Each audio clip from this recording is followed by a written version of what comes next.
Ladies and gentlemen, welcome to another edition of How Did This Get Booked? I, of course, am your host, Jake Manning, and I'm a veteran of the professional wrestling business for over a decade, and I've held every single job except selling popcorn.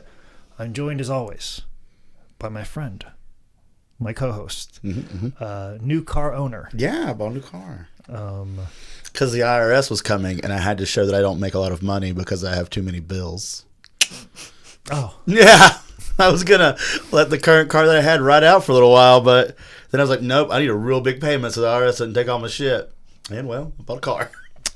A man who is living the Ric Flair lifestyle.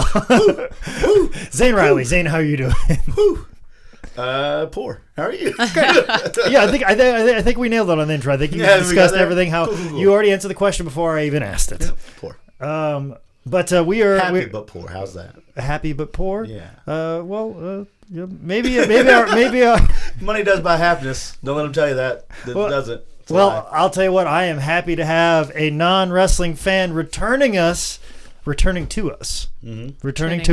Returning us to the Blockbuster. We weren't here earlier, and then we were brought back. Yes, we were being returned now to the podcast universe. I'm like, these guys suck. Here you go. We're done with them.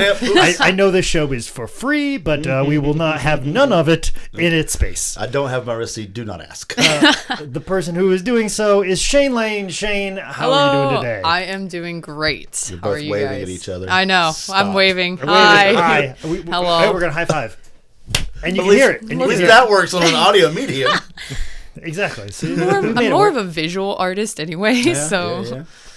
We're at a disadvantage. So, Shaine, we had you on for WCW Slamboree. Yes, 2000, I think. Yes, the year of our Lord 2000. Yeah. Which was a glorious year for WCW. It's wrought with content, which they'll bring a discuss here in a little bit. But I always ask of our returning non-wrestling fans, did you happen to see any professional wrestling whatsoever since the last time that I asked you to watch some professional wrestling for this podcast? I did. What did you see? What did you see? I don't know. Yeah. It was whatever was on in XT, I think. Is that what's on right now? And I was seeing someone and they are into wrestling. And I was like, wow, I can kind of bond with them. But it didn't last long, so then I didn't watch anymore. So I watched one thing within the year that was happening. So that wasn't our fault, though. Yeah, it was not. Okay, well, then we're no. still that and 1,000. No. We haven't changed anyone. Okay. Well, did you, when you were seeing that person and they turned on wrestling, were you like, I was on a wrestling podcast one time. Did you do that? I did. I sent I knew you would do that. I was like, so this is why you should like me, because I was doing this and I had no idea what I was doing. And I sent them the podcast that we did, and I don't know if they listened to it or not, but I was like, whatever, I did it. What if one of our reviews was from that person that it didn't work out with?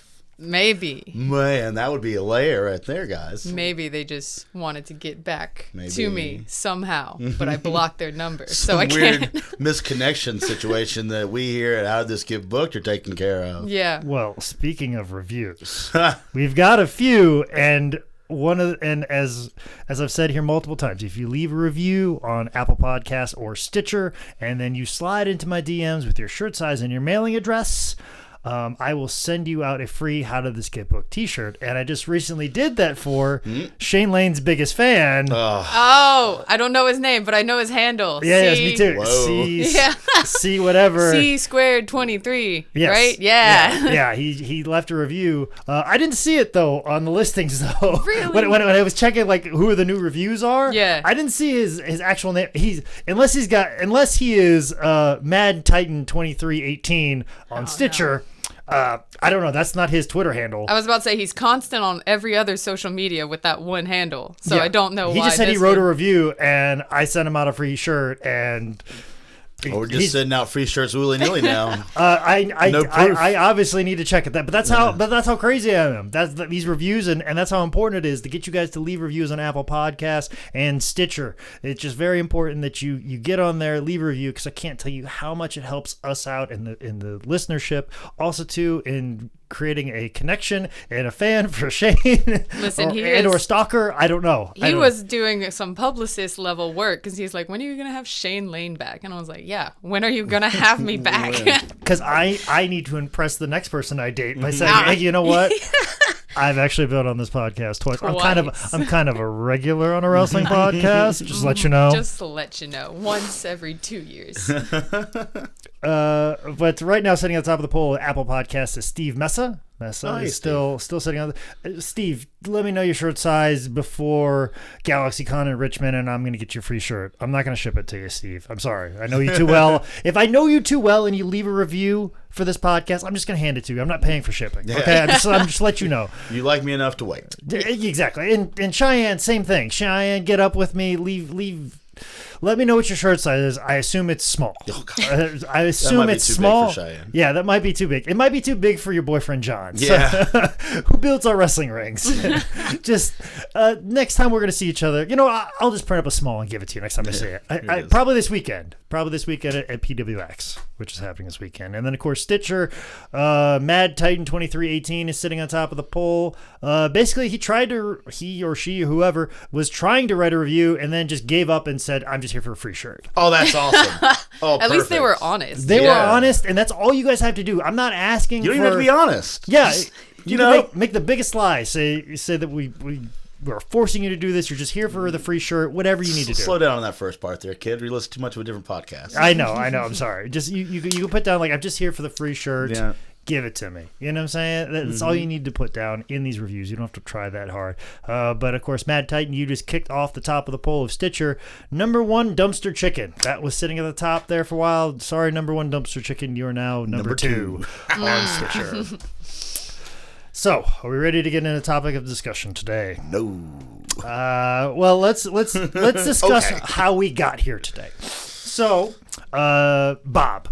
Big Bob, who gave us Casey's gift cards while we were at Wrestling Revolver. Big Bob that has supported everything that I put out on social media. Every piece of merchandise Bob has purchased. So Bob requested around October for us to do WCW Halloween Havoc. Guess what year it was, Shaine? 2000. Yes, because that was the worst year of WCW. So he suggested we do WCW Halloween Havoc 2000, and it was one of the worst shows that I have ever seen. And the fact that nobody is discussing how bad WCW Halloween Havoc 2000 is a crime. More of a crime than what WCW Halloween Havoc 2000 was as a wrestling show. So, because it's not on any list of the worst ever. So I was like, kudos, Bob. You can, any request that you have, as much support as you throw for this podcast, if you got another request, please shoot it my way. And then he immediately bounced back to me. Total Nonstop Action, Destination X, 2008. And I was like, yes, TNA, this is a home run. This is going to be another solidly subpar professional wrestling show. And overall, do we just want to talk about what the show was, guys? It's fucking pointless 3 fucking hours. What are you talking about? This is one of the best wrestling shows I've seen in a while, my friend. Here. This show, what you didn't like this show, Zane? I liked some of it. I'm trying to think about. There's definitely some highlights, but the last I could have done without the last fucking 3 matches. Okay, all right, that's fair. I think this could have been the first 6, and this would have been awesome. Okay, I'll let that slide. That's probably why a lot of reviews of the show is basically 7 out of 10 or 6 out of 10. Yeah, 6 out of 10 because 6 of those matches were good. Yeah, and then the next 4 are just trash. One was so bad it counted as 2 negatives. But I particularly like the show just overall. I just want to discuss it. Also, I just want to say, Bob, you're gonna have to try harder than that. Yeah. This show is too good for this podcast, but we already had it scheduled. I already sent it to Shaine, and I was like, well, I actually enjoyed this one more than the other one that you sent me last time. And that you should. This is a Yes. this is a good show. Yeah, exactly. And I was like, I thought they were supposed to be bad each time, but I was like, this They're looks supposed to be. legit. I remember 2008 and everybody's shitting on TNA all the fucking time, and I'm watching this show and I wasn't really paying that much attention to TNA at this time, but I was watching the show and I go, holy fuck, why did people think TNA was bad? This show is fucking awesome. Yeah. Like, there's some really fucking good shit in here. I was a big fan of TNA there for a long time. Like, Beer Money time and a little bit right before that. The tail end of the Super Eric stuff, that then, like, going towards Beer Money. That was, like, my favorite time in wrestling all together. Yeah, so this is a fucking good show. This is right in kind of the sweet spot, but let me give you some of the particulars about this event. This is an event put on by Total Nonstop Action Destination X 2008. It took place March 9th, 2008. It took place in the Norfolk Scope in Norfolk, Virginia. Like the way I said that, very, very authentic to Norfolk. Yeah. Norfolk, Virginia. This is actually the 4th Destination X pay-per-view in the TNA lineage. The attendance for the show was 3,200 people. Buys ranged anywhere from 15,000 to 20,000, which was a little bit lower, but it was about average for what TNA was getting. I think Lockdown of that same year got 50,000. But actually, and of course, like the buys on pay-per-view kind of took a sharp dip over time. Especially when it got to like 2012, it really kind of bottomed out. But actually, looking at the research of like buys, 2006 was actually a really good year for TNA as far as pay-per-views. And I just so happen to find that funny because that's when I was on TNA's street team for their house shows. It's all you. Going into smaller markets and handing out postcards for TNA house shows. And people are like, what's TNA? And, oh, it's another wrestling company on such network. And they have these shows, yada, yada, yada, yada, yada. So I find it funny that a company that every time that I've sent a fucking resume tape to, they've always been like, yeah, I know who you are, and then don't book me.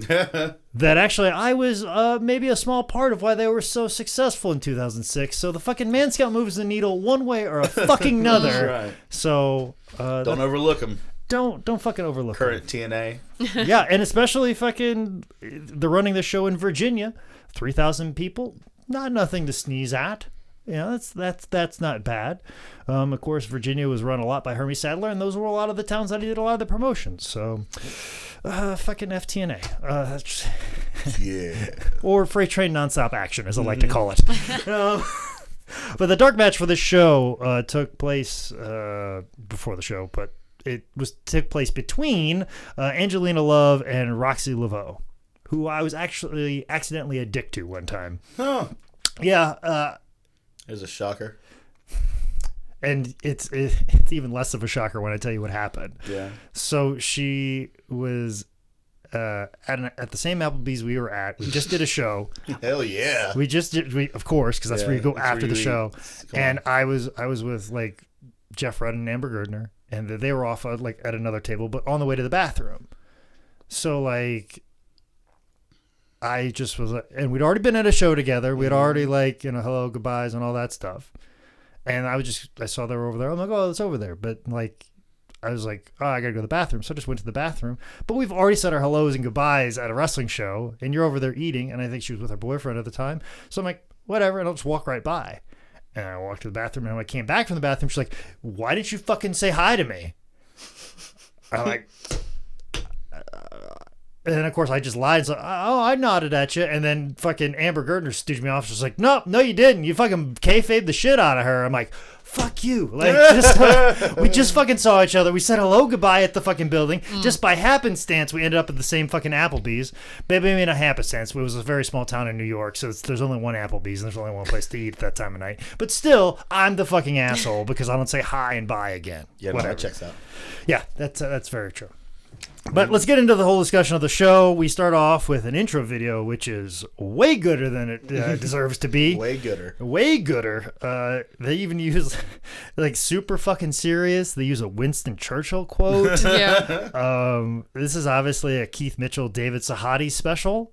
If you know who that is. David Sahadi, he made a lot of, like, the late 90s, like, that Stone Cold Steve Austin, like, video where he's like in a warehouse. A lot of like where he calls Bret Hart, like you put an S in front of his name, you get my exact thoughts of Bret Hart. Like very like kind of what I'm trying to copy with my Jeff Hart promos. Like I'm basically just ripping off David Sahadi. So just look at like Jeff Hart vignettes and promos. I'm just ripping off David Sahadi or TNA from 2008.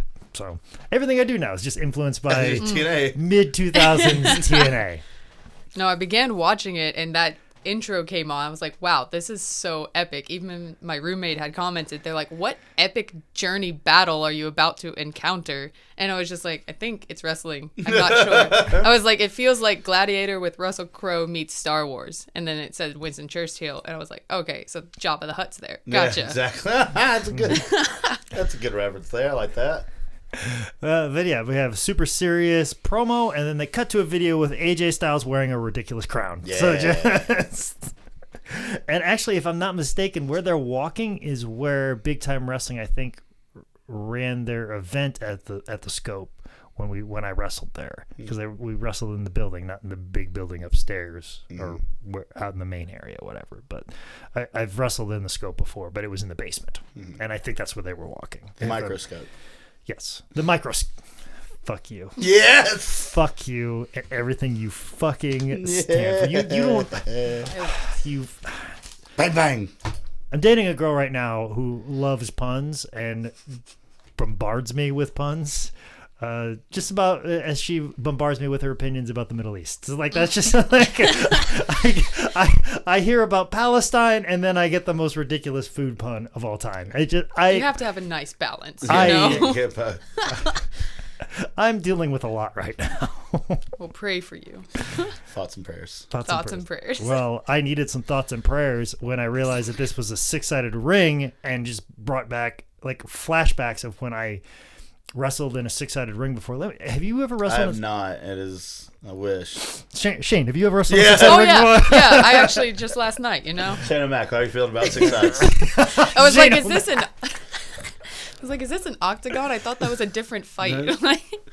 Hexagon. Here we go. Yeah, something different happening. agon. No, if you're not aware, a 6-sided ring is the worst fucking bumping ring you will ever fucking. I remember we had one in the office. There was a time the back office had a ring in it, and then before that there were 2 rings in it, and before that there was actually a 4-sided ring and a 6-sided ring at one point in time in the back area. Now it's just a sweatshop. Yeah, we have 6 gear makers just nonstop. No AC being yelled at all the time to work harder and faster. So we had a 4-sided ring and a 6-sided ring. So sometimes we would do training in the 6-sided ring, just be like, because get used to it. And we took the first day we set it up, we took one fucking bump in it, and I just remember feeling my brain rattling around in my skull, and just the way you hit is just. But my spine is still fucking reverberating from just thinking about it. Like it's fucking horrible.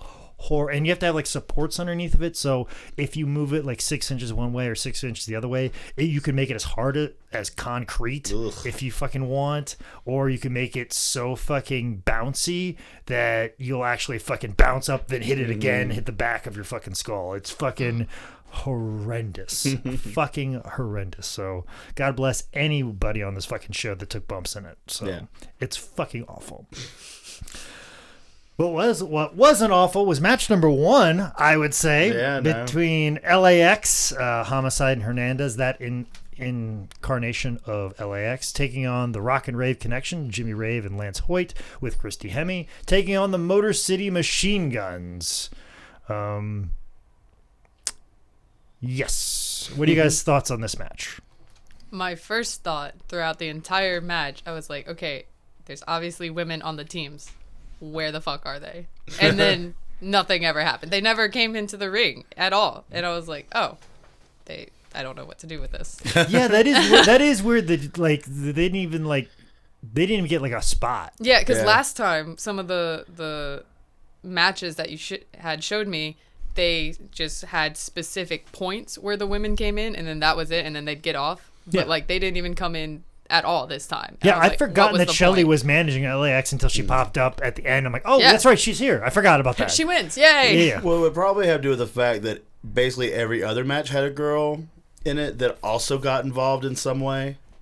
Like, so Calval gets involved in her match, and there's an all-girl match, and then there's, like, the Peyton and Tracy spot that it's all about them. So probably one of the reasons as to why they weren't.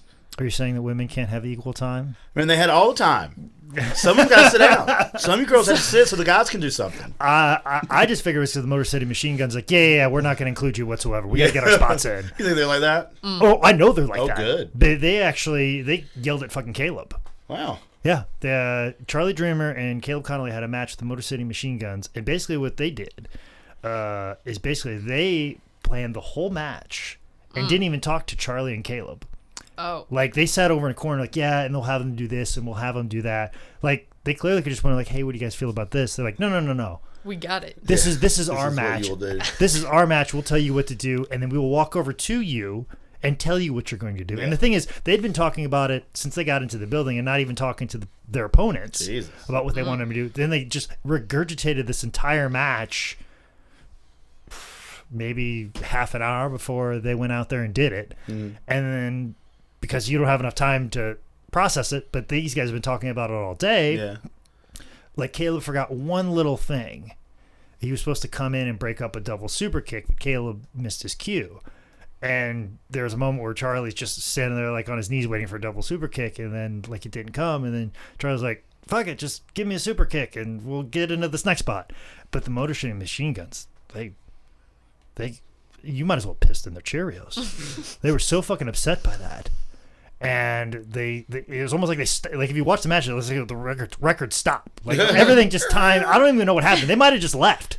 They might have just left like, oh, we didn't get the spot to happen the way we wanted. And they yelled at fucking Caleb, like berated him. And it was fucking really fucking shitty. And then years later, at Evolve show, Alex Shelley was there. Yeah. And Caleb had this really good match, and Shelley saw it and came up to him like, man, that was a really good match. Yeah. You look so good. I thought that was a great job. And Caleb's like, oh, thank you. Also, by the way, do you remember when we had a fucking match and you fucking shit all over me because I forgot one fucking spot? And Alex Shelley apologized. Oh, good. So okay. There you go. So just... It was a bad story, but we should put over the fact that it had a happy ending. Oh, man, I'm sorry. There's a rainbow now. Yeah. Chase Stevens did the same exact thing to me one time. Yeah. So just put Chase Stevens no-showed our match this past weekend. So. Okay. So he's on your list. Don't worry, he'll make it up to you. I think it would have been way worse if he was there. So it's anybody from 2000s of TNA, they always make it up to you in the end. Always. X-Pac and TNA in 2000. He was. Exactly. Anybody that's ever wrestled in TNA before, they're probably going to be a dick to you at once, but don't worry, they'll make it right. They'll get back to you. They'll make it right in the end. So yeah, this match happens. Fucking Jimmy Rave did some really fucking cool shit here that I'm probably going to steal. So he's not doing that stuff anymore. Yeah, the gutbuster into DDT, and then just that opening spot with LAX with the stalling suplex. Oh, the big hold one? The big hold one, and then Homicide's jumping off the top. So he jumps off the top, and I thought he was going to like jump off the top, drop kick Lance Hoyt, and fall into the senton spot. Oh, that would have been hot too. And it didn't even do it, and I just thought he missed it first, and I was like, oh wait, never mind. Hernandez did that thing forever where he would just hold him up for. Yeah. But yeah, if he'd have jumped, drop kicked him, and not even the smallest guy in the match, the biggest guy in the match, actually, to be really quite honest. So pretty fucking awesome. Just did a show with Lance Hoyt this weekend too. Yeah. Or Lance Archer now, right? Yeah, Lance Archer. Yeah. Who's fucking fantastic. Yeah. Great. Who's not fantastic and great? Johnny Fairplay is in the crowd. Fuck him. Fuck Johnny Fairplay. Nice. Is that the mullet? He's all right. He's a nice guy. He's a nice guy. He was the dude that was wearing like the Celtics jacket. Big green Celtics jacket. He's in wrestling nowadays. Is like he does managerial and he does like commentary for shows. Oh. He was supposed to be the commentary on the show I did this past weekend. He was supposed to be at the Mick Foley shows that I opened up for him, and Mick was like thinking like, oh, maybe I can play like a special question that gets to the story. And he goes, I think Fairplay will be able to handle it. And then I go to Mick, I go, you do the Q&A at the end of the show, And he goes, yeah. And I go, ugh, just got to think about where Johnny's going to be at mentally. Yeah. Like, how many drinks is he going to have in the system? And Mick's like, good point. I'll have somebody else ask this question. So this match happens. Did that ever pay off? Him shoving... No, that happens later. Never mind. That happens later. Seeds are planted at this moment in time. But it was a good match. Good way to start it. Speaking of more seeds planted, we get to go to Jim Cornette's office, which is basically the Scope's administrative offices. Jeremy Borash just selling, do whatever he's doing, going into the cage finish, which, looking at that's fucking great. Yeah. Like, the timing of, like, them landing, like, it's just enough to make you think that, I think Kurt Angle landed at the same time, but it's close enough for you to see, oh, yeah, the ref would feel that.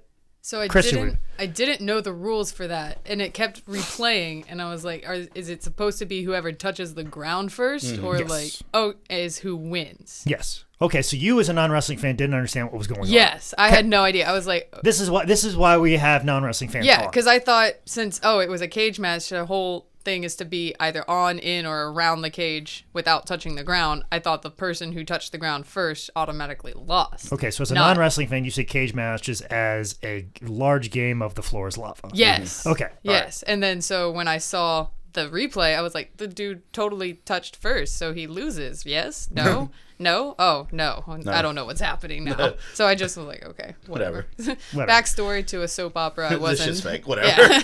Yeah. I know something's going to happen, and this was probably planned from day one. So, whatever. But yeah, I thought I was perfect because it was just perfect. It all came together appropriately because those things are a little bit sketchy. Yeah, especially when you have two people having the time that kind of thing, and yeah, you can just imagine how. Kurt Angle's mental state at that time. Yeah. That's why Christian Cage is the best wrestler of all time. I mean, maybe the best in TNA history. Oh, 100%. Yeah, I mean, definitely top 5. Great. Definitely top 5. But speaking of classic TNA performers. Okay. I don't know. Why not? Why not? We'll just do that transition. We get the Jay Lethal video cat promo, but we get to match number 2, which is an X Division title match. Black Machismo with SoCal Val versus Petey Williams with Raka Khan, who is Tony Khan's sister. Just to let you know. No. Yeah, didn't you know that? Fuck you. Yeah, I knew that. Shut up. Get out of here. But Kurt Angle's ex-girlfriend. Maybe current one at the time. Currently now? No, currently at the time. At this time, yeah. Yes. But yes, definitely ex-girlfriend. Yeah. I think she was also with Heath Slater at one point in time. Wow. Yeah. I think she also recently went to jail. Yeah. She had some legal trouble not too long ago. Yeah, she was... Like beating the fuck out of a boyfriend or something. Oh, well. Yeah, she used to communicate regularly with my ex-girlfriend because they were in... they were in a little group. They were a little group together. Yeah. Little group together. So, know all about old Raka Khan. Oh, Raka Khan. Raka Khan. Tony Khan's sister. It's like Jim Raka Khan. Yeah, you'd think after like being so closely connected, like 6 degrees of separation from Tony Khan. You'd have that. But just want to mow your grass, Cody. But hi, Cody. How are you? Doing my George South impersonation by cutting the grass and walking by Cody's office window at AEW offices. Hey, if you're putting the booking sheet together, remember Old Man Scout. But I do need to get up with Petey Williams though. Yeah. Because I owe him some royalties. I have Petey Williams, if you're listening. Yeah. Shoot me your PayPal. I will slide into my DMs. I'll send you a free shirt. I'll send you a free shirt. I will also give you money because I just did a Canadian Destroyer at WrestlePalooza. And at Revolver. Yes, I've done two Canadian Destroyer playdays. I at least owe you 2 meals. Yeah. If I'm ever anywhere you're around, I must give you money because I have done a Canadian Destroyer on a tent and through a tent in the last like month or so. And the Canadian Destroyer is your thing. I give you all glory to you, you and to God. Praise be Petey in the highest. All of Petey's people on earth. Exactly. So I owe him some royalties for the Canadian Destroyer. But I think Jay Lethal might need to give Macho Man a couple royalties. 'Cause Man. he, I always saw a little bit of the Black Machismo stuff, but like watching it more in detail now, especially as a performer, like Jay Lethal and seeing more Jay Lethal matches now, and then going back and seeing it with Black Machismo, I was like, man, he really did change his mannerisms big completely, just to be more like Macho Man. Like it was pretty wonderful to see, and this match was wonderful to see. It's a good match. So Nothing to shit on here. nothing should you got anything to shit on, Shaine? No, I was honestly taking like ab workout notes because they were both just ripped. I was like, okay, so sit on a bar.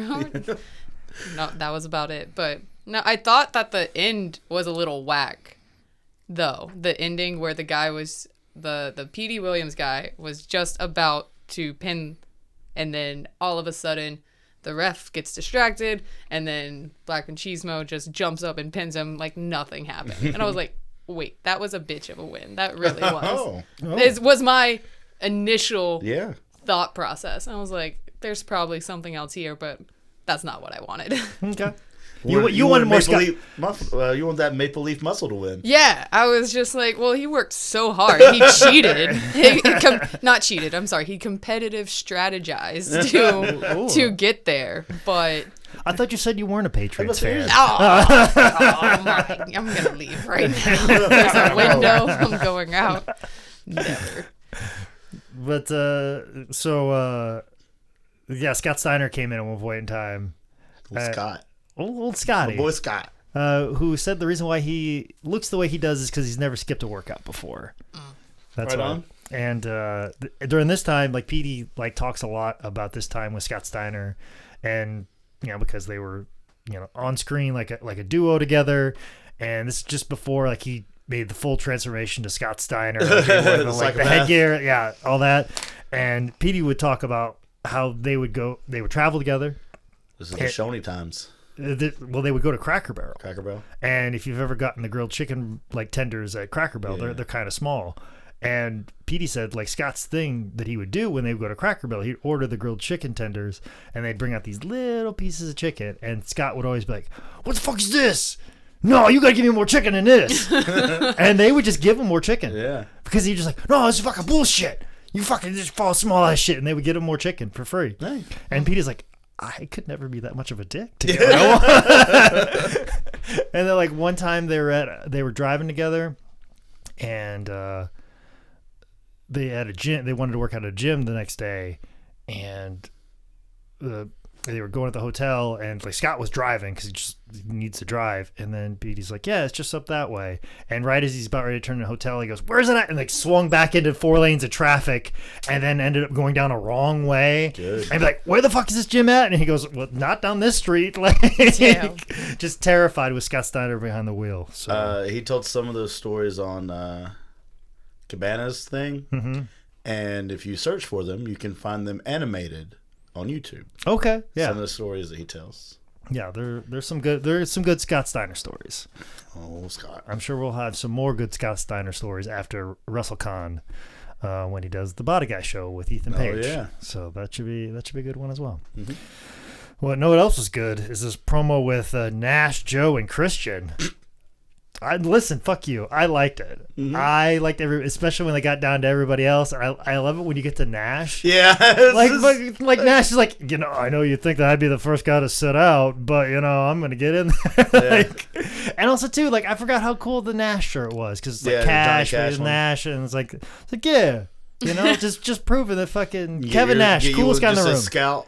Maybe I will. Maybe. So, what'd you think of this promo, Shaine? Is that the one where they would all three with the reporter and then one by one? Yeah, one by one left. That was weird because it was very much we're together. And then, bye. Yeah, that was the we're biggest together. thing. We're together. Bye. Yeah. We're together. Bye to you too. Yeah, that was my only thing. I was like, okay, unity. Oh, nope, there goes one. Oh, and then there were two. And then there were none. Yeah. And Now that guy from Magic Mike is all by himself. exactly. That was the dad in Magic Mike, right? That's what he looked like to me because I had no idea what was happening. He was Tarzan. Yeah, exactly. So. But yeah, at this moment in time, it was like the peak of me going, why did TNA fail again? Because this is fucking awesome. And then this Relic video happened. I'm like, okay, because there was probably more of this. A whole lot more Relic and Black Rain. Which, I felt so bad for Dustin. Yeah. Like, this is obviously not a good time in Dustin Rhodes' life. Mentally. Yeah.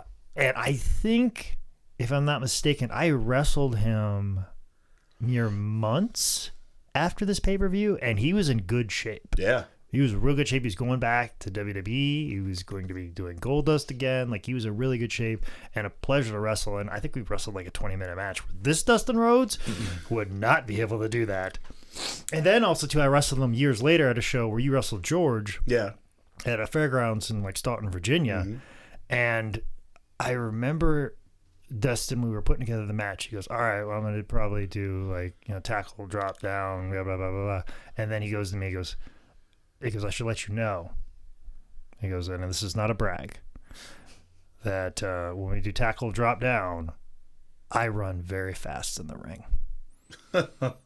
So make sure you get down and get back up very fast. He goes, I know this sounds like a brag, but I promise you. Weird flex there. Yeah, weird flex. Weird flex. I am very fast in the ring. And I'm like, all right, I'll be ready for it. And sure as shit, fastest motherfucker I've ever been. Like, I don't know, because his like legs are so fucking long or what, but I was like, holy fuck, he's already here. God damn it. Like, I was like, whoa, I will never. And the thing is, this is like years. Like, this was only like a few years ago. So he's been wrestling for decades. And I'd already wrestled him before in like 08, 09, and he wasn't that fast, but he was. Like, he is reverse aging for whatever reason. Like, I think he's probably a better Benjamin Button that shit. Yeah, I'm pretty sure he's a better athlete today than he was in high school. 100%. So, but this was obviously not his best, but luckily it was a tag match. Also, too, with this promo video, I should say that they do a thing where they talk about Kaz was trying to get Eric to recognize that these are made-up monsters, much like Dracula, Frankenstein, and Hillary Clinton. Yeah, that's a good line. I couldn't think about what was going on with Hillary Clinton at the time to where we needed to make that joke, but so I was there for it. I was like, all right, man, cool. I think this was the 2008, so she would just be running against Obama, right? Yeah, that's it'd probably be like kind of like right before the primaries, if I'm not mistaken, or about that time. So, yeah. I thought that was a little thing there. So I don't know if that is that pro or anti Hillary? Is it what like? That's like a choose your own adventure Hillary. That was definitely a Cornette line. Or is it the choose your own adventure Hillary just the reality of Hillary? No, like, pick your own reality, pick your own history version of the Clintons. That was definitely a Cornette line. Like, oh, say this out there. Oh, yeah, that's definitely a Cornette line. Yeah. So okay, well I know what it was meant to say. Yeah. Come on now. So match number 3, Relic, killer spelled backwards.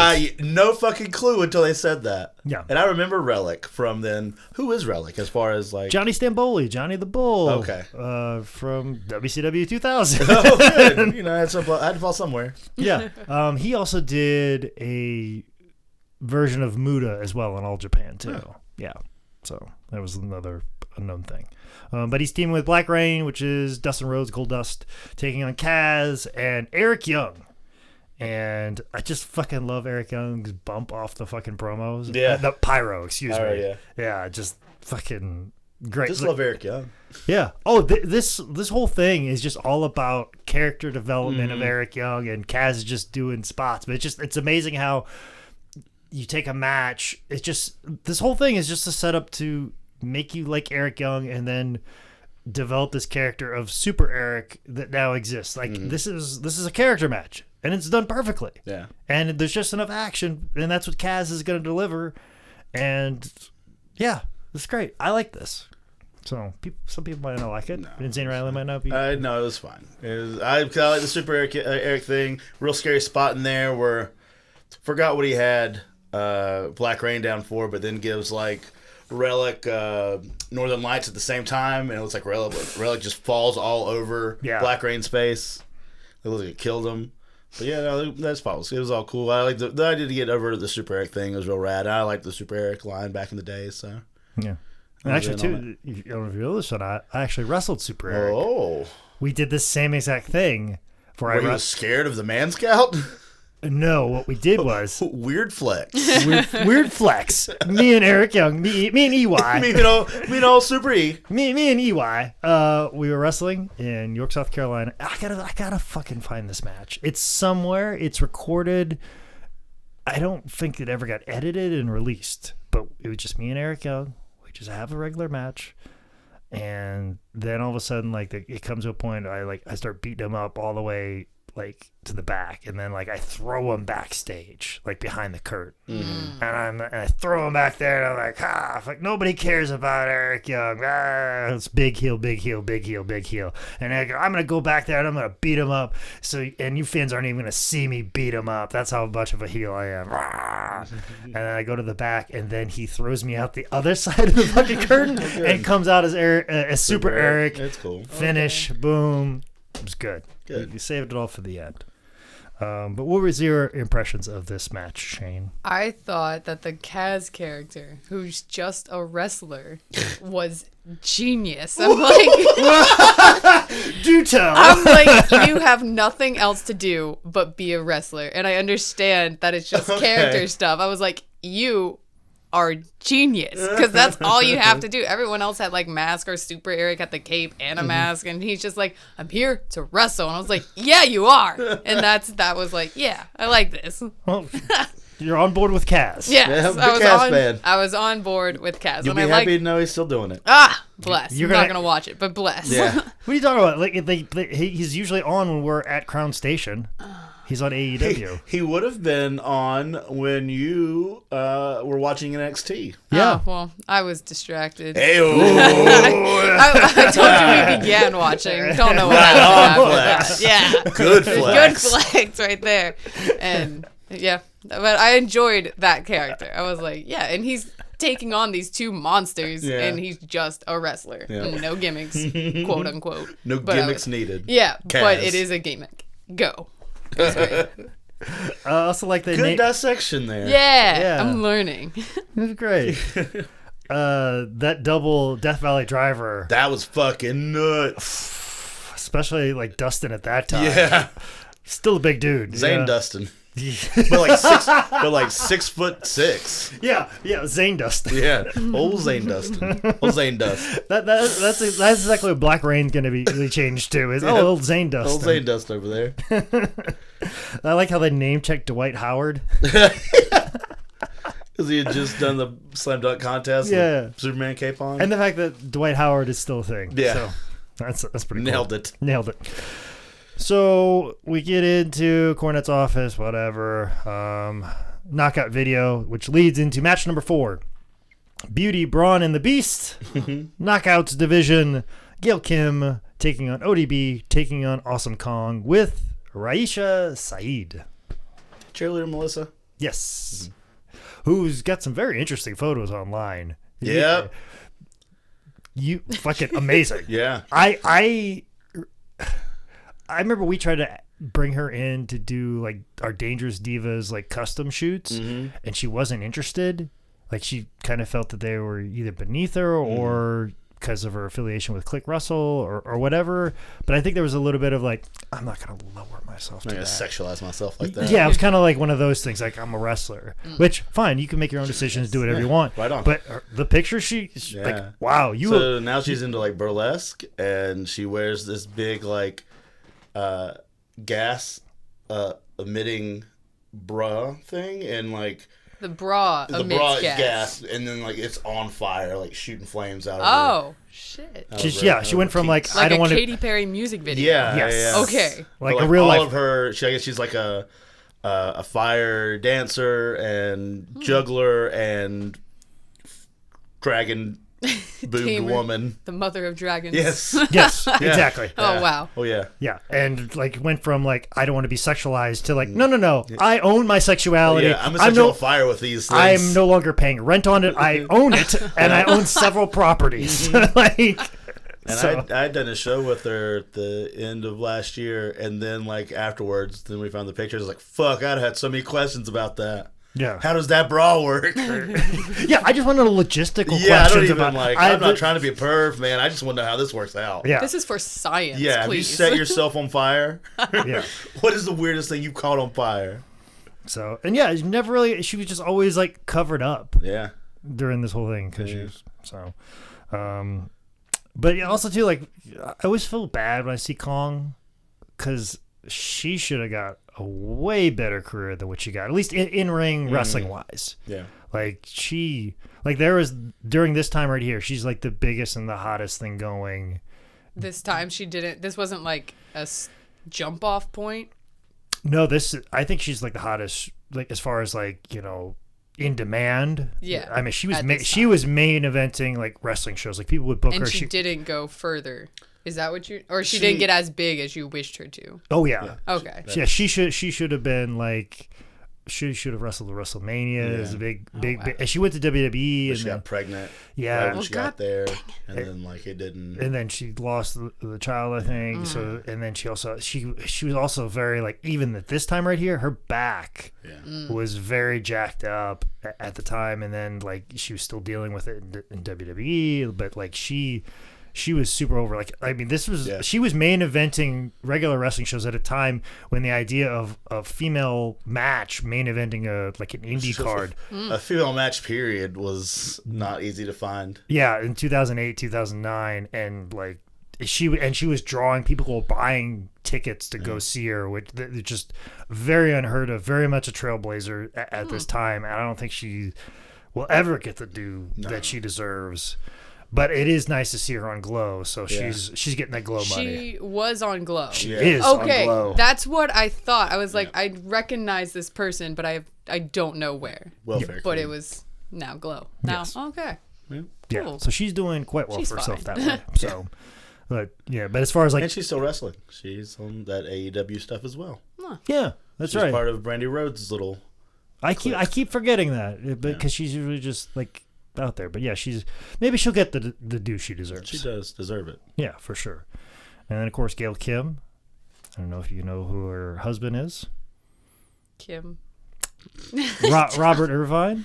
Oh, really? I figured a non-wrestling fans would make not to be like, oh, Gail Kim is Mrs. Robert Irvine. I just figured non-wrestling fan that would like pique your interest. Yeah, you said like, do you know her? I was like, I know she's from Tampa, and so am I. So I was like, yeah, but okay. All we champions don't know each other. Yeah, we are not all the same. But now that makes a lot more sense as to. Yeah. And now you are the same. But the thing is, though, it is funny every time I see Robert Irvine's protein bars. I go, "Oh, that's Gail Kim's husband." Yeah. Like, that's how I always. That's see the it. husband now. Yeah, that's how I see it. Okay. The Gail Kim's husband, someone else that like, at the end there didn't get all they deserved. She was amazing, and then like had that weird last minute run in WWE, and that was kind of the shits for her. Her first one was real weird too. Yeah. Like they didn't know what the fuck to do with her. But like TNA, like with the knocks, and that was the thing too. I had to think about.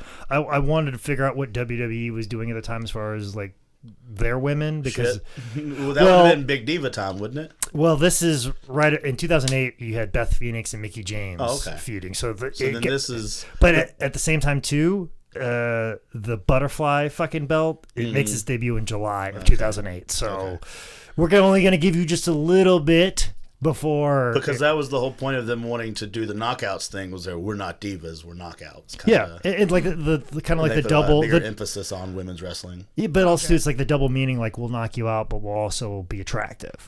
Which like that concept I think was brilliant. Yeah. Where like WWE's like, we'll make a butterfly belt was their idea on what to do in 2008 and call it the Divas belt. Oh, wow. But they had, like I said, they had Beth Phoenix and Mickey James at the time, where I think if you go to 2007, it's a little different story. Yeah. But like during this time, I think this is 2008 is when they kind of like, TNA's doing this over here, and they're doing a real good fucking job. Really good. And they got well-developed characters, especially in ODB, who's my favorite. Oh, she's the best. Like her food truck, like the double D cups, like just the idea of a cup of meat with shit in it, fucking love it. Like no bun, where everything that we put on a fucking bun, we'll just put in a cup, eat it, save you carbs. Here you go. Okay, yeah, it's real good. Love it, great.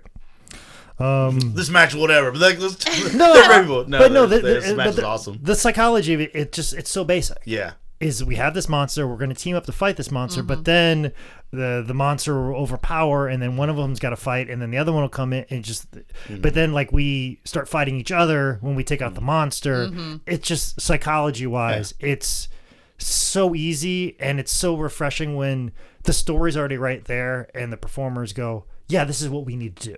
As opposed to, well, let's do something a little different. Let's put heat on the big monster. No, it was already so well like written right there in front of you. Yeah. Why change it? And I did enjoy like a lot of the times where I think it was Gail Kim. She jumped up on the top rope, and it looked like she was gonna jump on ODB, but then just switched herself and attacked Awesome Kong. I was like, what just happened? But then also too awesome camera work on catching that. Yeah, exactly. You know, because he foreshadowed that happening, or they told. They were there must have been some sort of communication to be ready for that, because they could have missed that very easily. So awesome job in communication. And that's one thing is being a smaller company that helps if you're a performer and go, hey, I'm going to do this. I just want to make sure you as a cameraman are prepared for this, or going to a director, as opposed to having agents telling you. And but like the idea of, you know, maybe even the performer, but they probably also had agents that probably buzz them on that.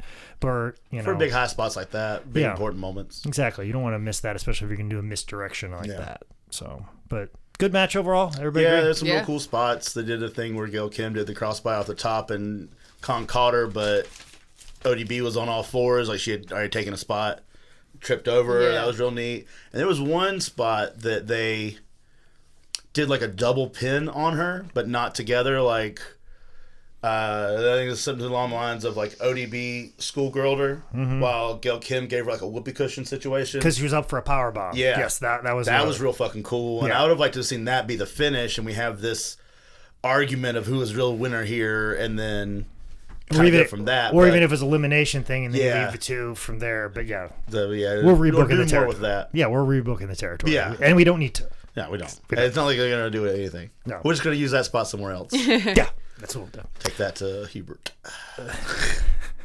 Well, Queen's Combat, here we come. we take it to a video of Rhino on top of the Elevation X structure. This felt like very Romeo Hamlet, like to be or not to be situation. I was like, who is he trying to court right now? Gravity. He was like, I must marry you because I have to fly. But with little emotion. Yeah, with none. With so little emotion. Mm-hmm. He gave this Oscar-worthy speech with nothing. Zero inflection. Yeah, nothing. Well, don't worry. We're going to have Jim Cornette come out and ask if he should overturn 100-year tradition, which does add some weight to what he's doing. Yeah. I mean, if you want something to make historical sense on something, Jim Cornette's your guy. Well. Yeah. Maybe 2008 Jim Cornette's your guy. Yeah, maybe. I don't know where he stands on history today. Wrong side of it would seem. I think that's why I got fired. Well, what is history and not recent history is this fish market street fight. Fucking Christ. This is where it gets a bit shaky for old Papa Riley. Really? Yeah. I'm still kind of I love a bunch of stuff in it. Mainly just Bubba tongue kissing all those fish all that time. So this is match number 5, fish market street fight, Team 3D versus Curryman. I like the idea Shark of like Boy. the weighing issues. They made a big story about being weighed. Because I think that was part of them saying that the X Division guys are too small and they shouldn't be in wrestling. And then there was a stipulation where they lost, where they had to be under a certain amount of weight. Yeah. So I do like that, and I'm glad that it kind of ends right here. Mm-hmm.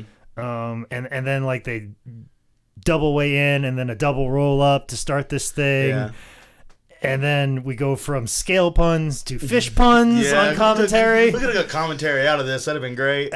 Just for somebody who's been listening to so many puns recently, I can't. But it gets a little ridiculous at times. Yeah, the Twinkie on the hook. Oh, I don't know if by press time this would have happened, but or when it's going to happen. But eventually, my match where I wrestle a tent is going to come out, and it's going to be free and available to be viewed online. And I just wait and hope.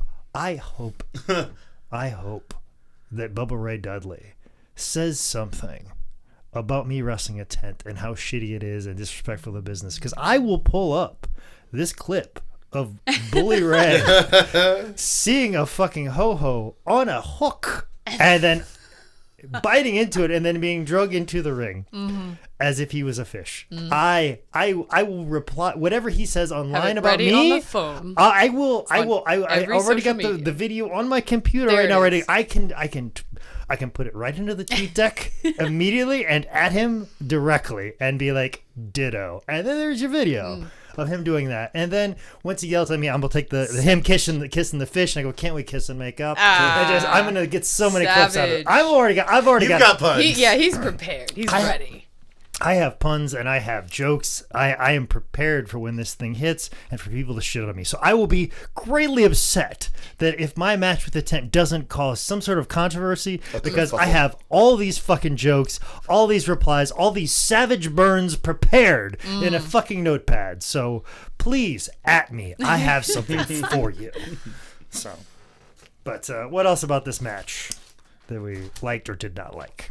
They did one of my favorite things where they set up a table they never use, and then you completely forget about that table, and then someone goes to that table later on. Yeah. So they did that thing with Divine. I like that a lot. Mm-hmm. I like the blind 3D. Yeah. Where like he blinded and he hits him. I like that was cool. Yeah. Fish to the crotch, could take or leave. The what's up with the fish? Yeah. The double like X Factor, the double tornado DDT. I just couldn't imagine the fucking smell. Ugh. That had to have stuck around on the canvas itself. Yeah, but it's Norfolk, Virginia. Yeah. So they've already got an odor about themselves.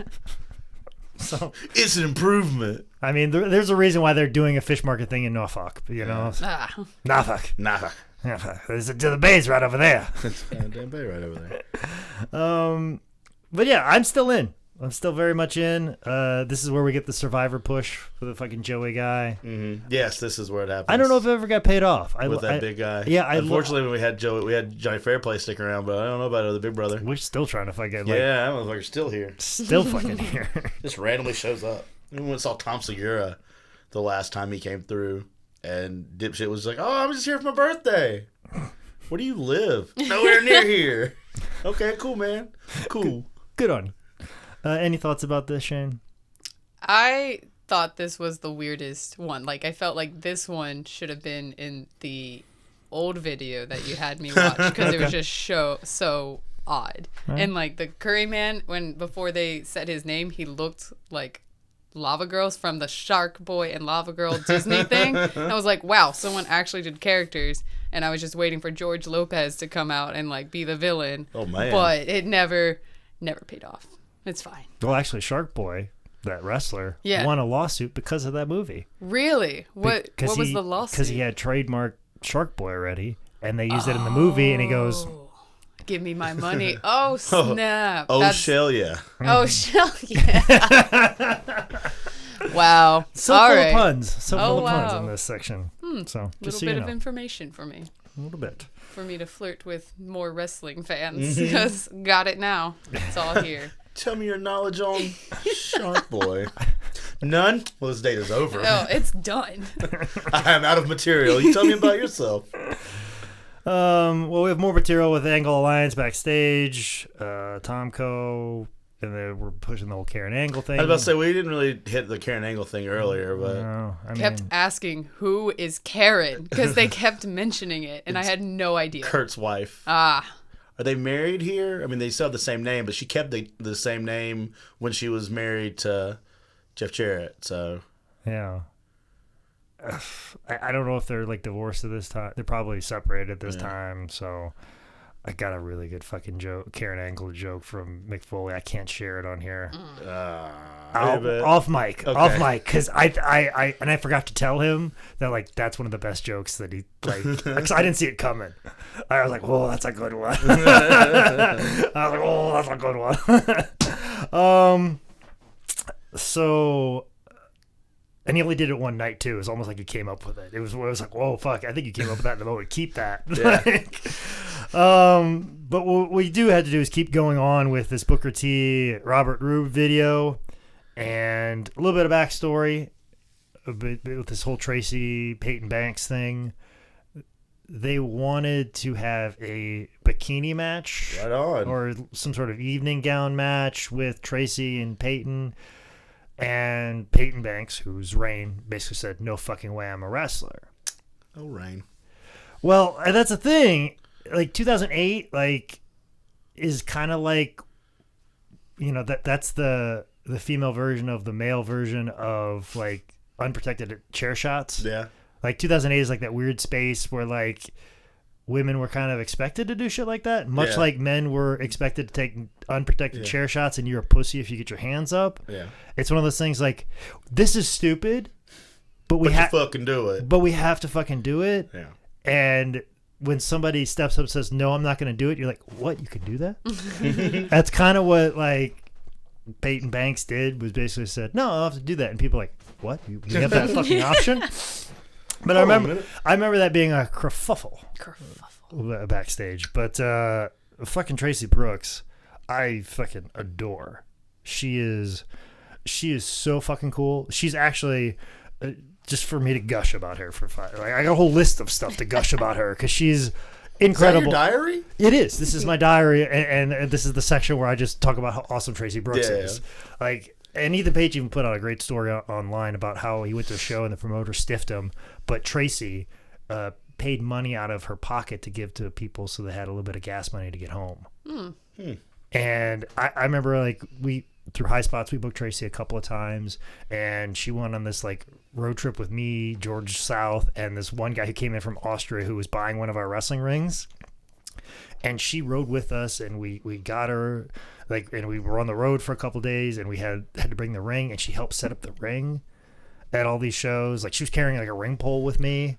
Good girl. Yeah, and and she was at this church show, and, like, George was like, hey, maybe don't, you know, have Could you put your titties up? But then, like, she put them up, and then the youth pastor was like, that isn't Tracy Brooks, she don't have her titties out.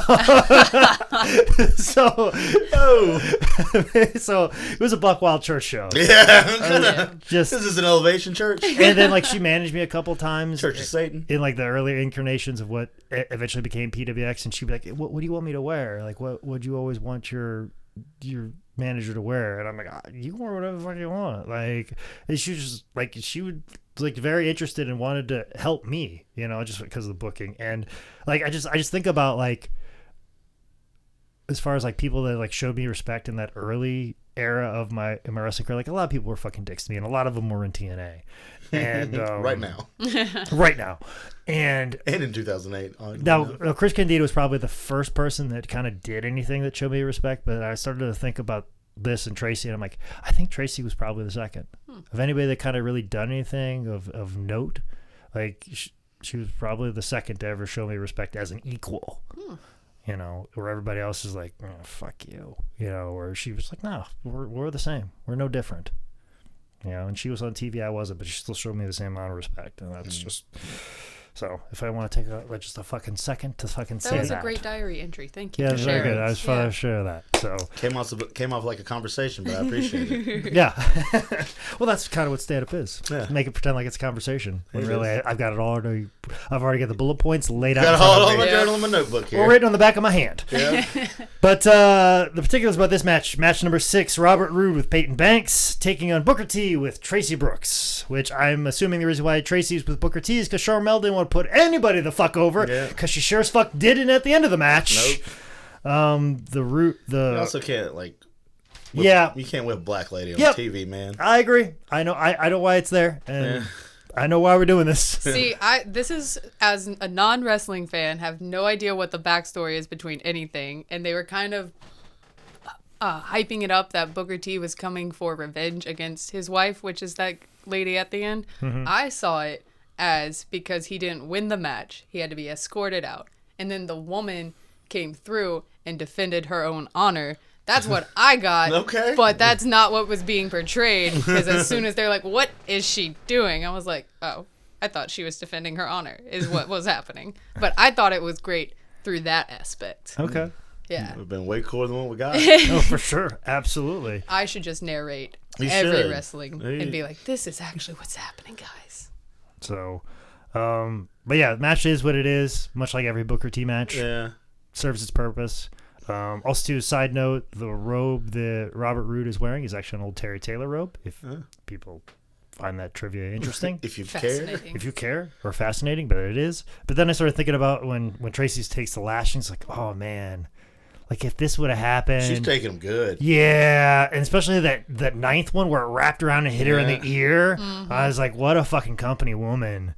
And I started thinking, it's like, man, if this happened 5-6 years later, there'd be like an Instagram picture of what her back looked like. Mm-hmm. Like, that's like, I was like, I fucking missed out on that. And I could have enhanced the angle. But also, too, like, I felt like she took the lashings and then, like, all the attention was forgotten about her. Mm-hmm. It's all about Charmel now. And that's what kind of made me sad of, like, it was kind of pushed off. Yeah. Let's forget about Tracy now. Especially when fucking Rude runs back in and gives her that one last big one. Mm-hmm. Yeah. Like, we get all the heat on Tracy, and then it's just like, all right, bye. Yeah. And, like, there's no... I don't know if there was ever, like, a resolution or a comeuppance there. No. And I don't know how this goes past this either, so... Yeah, I don't know either. So, she got more. Yeah. Definitely somebody that deserved more. So, a lot of the women in this time deserve more. Yeah. We get into James Storm interview. Talking about his poor beer. I guess he poured beer because we're openly talking about Rhino's alcoholism. Yeah. Which I've heard stories about him when they would go to TNA shows. He'd tell them to stop at a liquor store and he'd buy a bottle of vodka and just drink it straight. Good man. In the back. So he's had his demons that he's dealt with. Try to drown him, man. That's how exorcism works. I'm glad that he's overcome that and almost won political office. Yeah? Yeah. So, yeah, it was in Detroit, wasn't it? Yeah, it was Detroit. Someplace doing good Detroit. things, and I hope he keeps that up. He seems like a very level-headed individual and been super nice to me out of nowhere. He was super nice to me at the big time show we just did. Cool. He was super nice at the Northeast Wrestling shows, and it's a pleasure to be in a locker room with you. I'm like, what the fuck's wrong with you? What the fuck's wrong with you? Are you drunk? Are you drunk? Did James Storm pour some beer on you or what? What's going on here? So we get this hype video, blah, blah, blah, blah, blah, blah, blah, blah, blah, blah, for match number 7, Elevation X, which is basically what this pay-per-view is named after.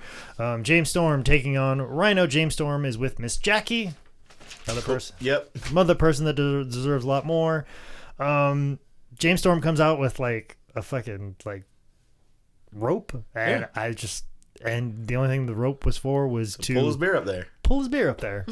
And they didn't really do anything with that beer as a payoff. Mm-mm. Like, I mean, he threw some beers at him. The only thing that... And then there was 2 left. He took one under the thing. And then Rhino leaves one, keeps moving it back and forth like, oh, this one's going to have some payoff to it. And then he's just like, I'll get the fuck out of here, beer. Yeah. And that's it. Like it seemed like he accidentally pushed it over. Oh. Because, like, I noticed he kept pushing it back, too. I was like, something's going to happen. But then there was a point, like, far away from camera that you just see the beer fall. Yeah. I think it was on accident, and they couldn't do whatever they were trying to do. And then, like, in this promo, he's got the glass bottle. So I was like, oh, it's sugar glass. He's going to crack Rhino over the head with it in the finish, and that's how he wins. Nope, not that either. This match was pointless. Yeah. It was like, we got to kill 20 minutes. What do we do? Well, here was what we do. Yeah, it just the rope for the beer. Like, get a backpack. Yeah. Backpack solves everything. Yeah. You can put other stuff in that backpack. Yeah. Drawstring bag. This fucking works just as well. You can put your joke book in there. You can get note cards, pens, all kinds of stuff in there. Put a crowbar, whatever you want. Whatever you want. Like, why are we getting out combat rope with a carabiner on it, and then you're lifting it up? Like, I don't know. And the only beer was used was that he was hiding underneath there, and then he spit beer up into his face, and that was it. Yeah. That's all this beer was for. Yeah. So, he was fucking whizzing those beers at him though at the beginning. Yeah. Well, because gravity was taking hold as they were coming down. I did like that because it made you realize how high up they were. Yeah. 2 stories. I appreciate like what was going on, and obviously that fucking Elevation X structure. Fuck that. Yeah. Like, obviously very unsturdy. Mm-hmm. Also, too, it's just fucking aluminum fucking rigging with fucking plywood that's zip tied up there. Yeah, because he ripped off the piece like nothing. But they showed like a shot of like the rest of it, and it was all zip tied up there. Yeah. And I'm like, what the fuck is all of this? No, and like like somebody watching is like, oh, why is James Storm crawling around in there? Because he can't fucking walk on a goddamn shit. That's why.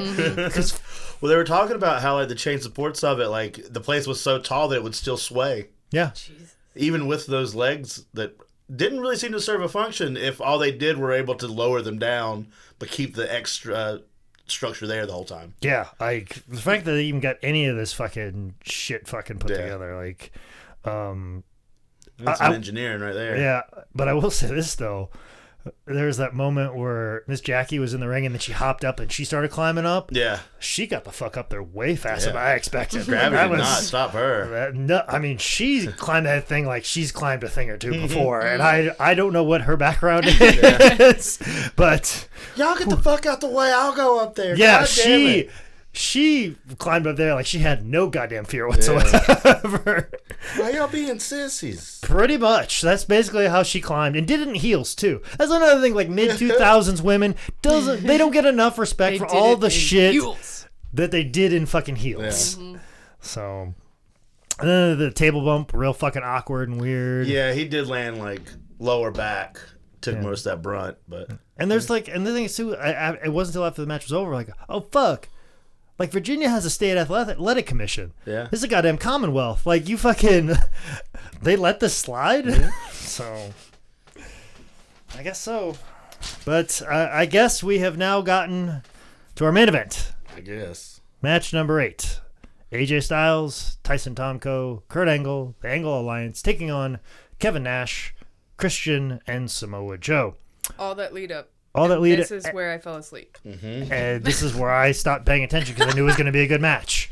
And then I most certainly stopped paying attention when I started to realize, oh, the fucking cage match was just about having a disadvantage. So basically, There was more of a show and stipulation to the match leading to this match. but the thing is though, what I can't figure out. Okay, so you have this disadvantage for 5 minutes. So everybody's going to wrestle, and one team's at a disadvantage. But if you make it to that 5 minutes, you're going to have this person, The freshest person there. the freshest person there. So wouldn't it make more sense for the babyface team to be at a disadvantage? Yes. That's why it should have been booked that way. Like, so when the heel... Which leads me to believe they did all that shit with Cornette and everything to make you believe that, oh, they're going to reverse it, so we have these babies at the disadvantage, and they just didn't. Yeah. Nope, man. So then when that didn't happen, I was like, oh, well then Kevin Nash is definitely going to turn on them. Yeah. And this is what we get. So then not bad either. they're even more of a disadvantage. Exactly. Like, oh, so it's going to be 2-on-3, but it'll eventually be 2-on-4. Yeah. But no, that didn't happen either. That's just one of the... That's like the opposite of what the girls' match was. Where like, here's the story. Yeah. And let's just do it as it's laid out for us right here, logically.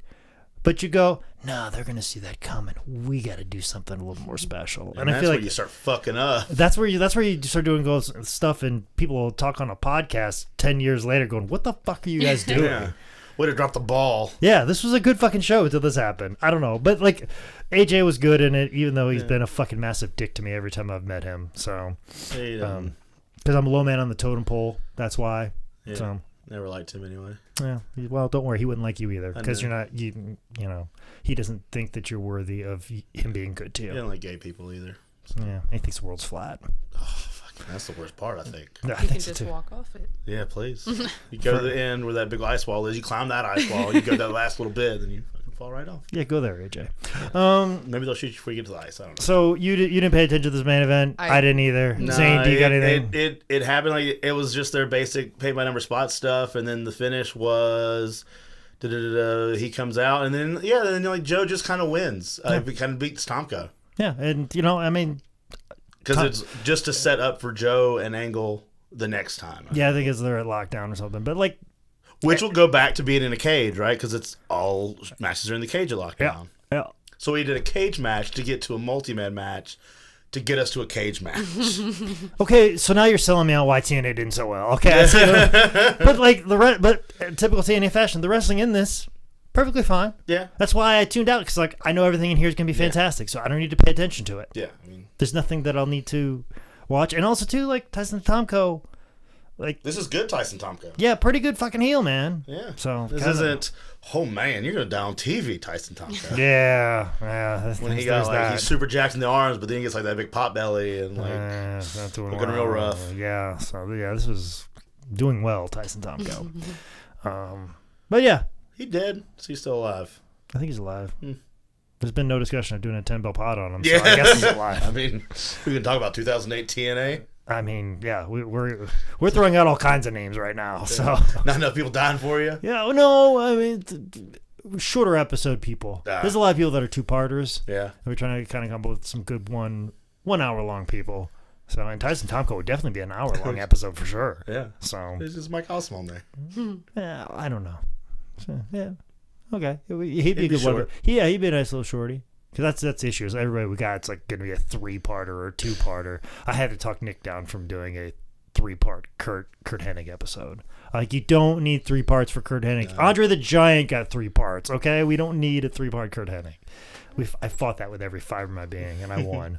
Congratulations. Thank you. And congratulations to you guys for getting through. Yeah. We did it. Destination X 2008. Bob, what the fuck are you thinking? This was actually a good fucking show. I enjoyed it. Did you guys enjoy it? I enjoyed it. Most of it. Yeah. I mean, and it's never the wrestling. It's always the convoluted story stuff that gets. It didn't feel like a 3-hour show to me. Yeah, yes. That's what I was talking about. That before you got one here. thing it didn't feel 3 hours. Yeah, like we were talking about that before you got here. And like I got to a point and I checked the running time. I go, oh fuck, this is an hour 45 minutes. Like, freaking, I'm almost halfway through this fucking thing. Like this is great. So, yeah, but the whole time I'm thinking like, man, you know, as much as everybody shit on fucking TNA, this is a good fucking they show. have it going every once in a while. Yeah, like Bob, send your shirt back.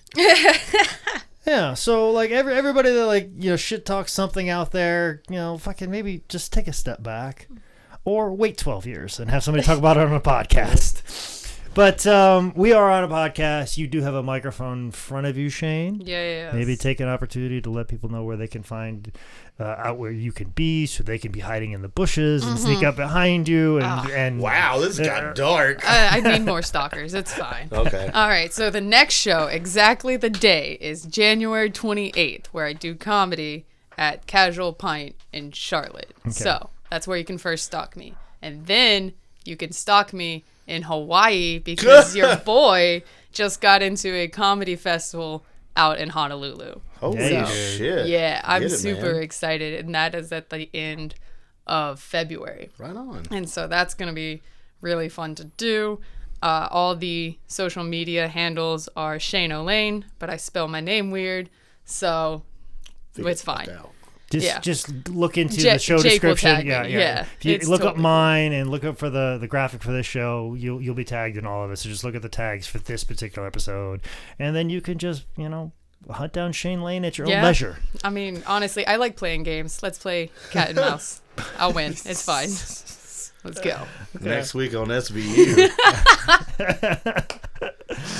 But yeah, those shows usually start with a pun. So and here we are, back full circle. Back full circle. Zane, this look who's laughing now.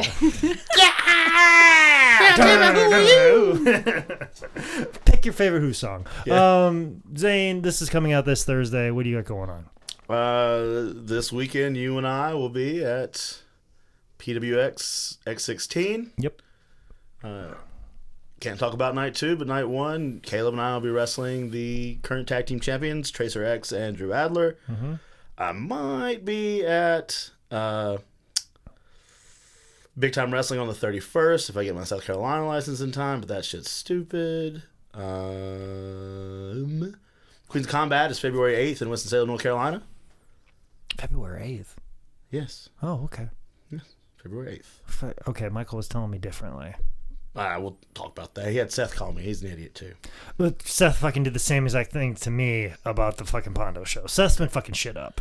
He's the worst. Yeah. Fuck you, Seth. I don't think you listen, but whatever. No, he's definitely not listening. And then there's other shit. If you live anywhere near Jacksonville, North Carolina, or anywhere on the Crystal Coast, the CWA, it's Carolina Wrestling Academy, done by Jakob Hammermeyer, has been turned into a wrestle factory of Mike Quackenbush fame.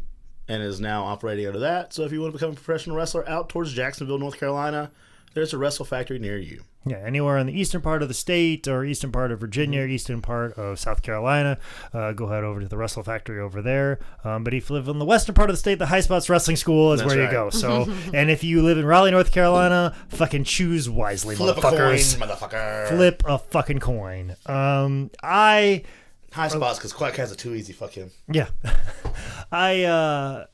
I'll be with BWX this weekend if you're listening to this in timely fashion. I will also be at Northeast Wrestling next week. I will also be at Northeast Wrestling February 15th. And then February 14th, I will be with Wrestling Revolver.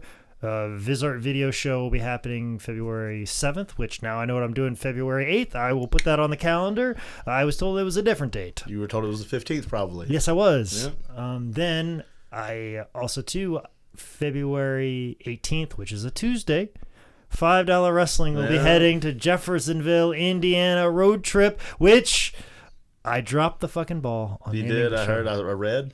I should have entitled it Victory Road Trip, which will be the name of the release once it is done and edited. Got a lot of new debuts. I got a whole gaggle of people that are going to get on the road. We are going to leave. Giant. We are going to leave a day early. We're going to film some on the road stuff with these guys. I'm going to take these guys out into normal human being places and see how they don't fit in. Here's how all these hillbillies act in a Cracker Barrel. Yes. So we're going to game, everybody. Yep. Get your meatballs. We're going to do all kinds of stuff and film that along the way. So that'll be a lot of fun. There'll be some more podcasts after that. But also, too, speaking of more podcasts, next episode 100. We shut it down. We will not shut it down. We will continue on. We will probably film. We'll probably record film. We will record 2. And I've been filming a lot of stuff recently, so I've been using the word film. But we'll be recording 2 episodes that day. Weird brag. But the 100th episode is for sure going to be Body Slam. And I'll tell you why for sure, because I just bought the DVD on Amazon last night. No, got and the amount of money that I spent to get the Body Slam DVD. Jesus. I paid for expedited shipping as well. So what a badass. Dedication. Listen, selling tent shirts, which by the way are now available on howdidthisgetbooked.com. They've done very well, so I could pay for that expedited shipping. So I will have Body Slam in my possession, and you may be able to view it through a link on Vimeo. Or Vimeo. Don't listen to us, government body that. Yeah, there may be a possibility for you to see Body Slam too. I would hope so, because I'm gonna do a podcast about it. Oh yeah, well that's why I may put it there and then to share that with other people. No. So if you haven't already seen it, and if you don't, you're fucking missing out on a classic, missing out on a topic that I've wanted to discuss since the beginning of this podcast, and we're gonna do it for episode 100, and we'll come up with something else for 101 because. An in memoriam.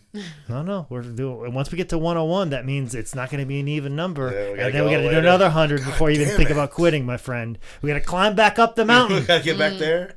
We do have to do that. But you set it up in base camp. Is that what you're telling me?